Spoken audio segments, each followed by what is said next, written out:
It's a legislative decision pending in the Indiana General Assembly that supporters say could save the state millions annually in corrections costs.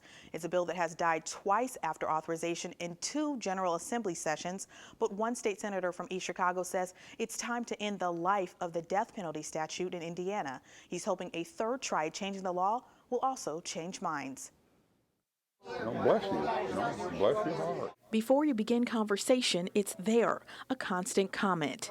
Way of saying, bless you. A selfless salutation. Bless your heart. A greeting of grace. Instead of saying something bad about somebody, perhaps the emphasis is bless their hearts.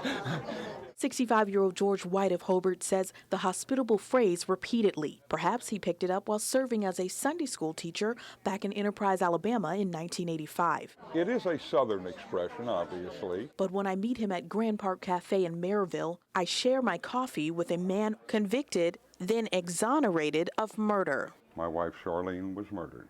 The night my wife and I were shot and left for dead, I was then, 16 months later, charged capitally with the murder of my wife. In 1985, a robber shot White, then 36, and his wife, Charlene. He survived, she died. Not all murder victim family members go to something like hatred. I did. But what he also went through was time on Alabama death row. It's a reality only about a dozen other men currently on Indiana's death row in Michigan City can understand. However, I received a life sentence. I spent 2 years, 103 days in an Alabama prison. I understand how you can go from violence to anger to a desire for revenge and retribution. White, now co-founder of Journey of Hope, an international group that advocates against the death penalty, travels to teach people to forgive. If somebody does something not so good to you, bless your heart. Let's go to forgiveness as quick as we can. Your anger or your hatred or any of those things have no effect on the person that has done you the wrong. The anger can destroy you. 11 and 12, 4. White says he doesn't want the death penalty for the man who killed the mother of his children, Tom and Christine. I and my children had to reconcile with the man that murdered my wife. Has never been caught, has never been held accountable. And we struggle with that every day. I no longer want him killed. Now, yes, I do want him held accountable. There is a second aspect of that bill. A senator from East Chicago wants to remove death as an option for all Indiana murder cases. State Senator Lonnie Randolph authored Senate Bill 136, which would abolish the death penalty and reduce punishment for inmates awaiting execution to life in prison without parole. It's an effort based on personal conviction. When I graduated from law school.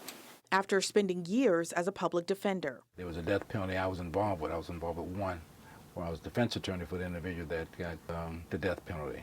And we thought life imprisonment would be the appropriate punishment. The law says, and in our state constitution states, that the first objective is rehabilitation, not vindictiveness. Another word for that is revenge. He says although the legislation has little chance in a Republican majority Senate, the majority of the Republicans support the death penalty. And so chances are not very good, very likely that my bill will get heard. He says he hopes to inspire conversation about topics like forgiveness and rehabilitation. Now there's discussion about it, so that's a step forward. He also says it's about saving taxpayer money. A 2010 report from the Legislative Service Agency found the cost of a death penalty case was 5 times that of a lifetime incarceration. Bless you. For the man who carries his wife's photo and a cordial greeting wherever he goes, forgiveness starts with forgetting hate. Forgiveness is about forgiving it to God, is letting go of that. Now, that doesn't mean you don't want to hold that person accountable, but the anger grips you and keeps you from feeling the sunshine. Let go of the anger. A few attempts. The Senate bill is referred to the Senate Corrections and Criminal Law Committee, where a Senate spokesperson said it is unlikely to be heard again this session.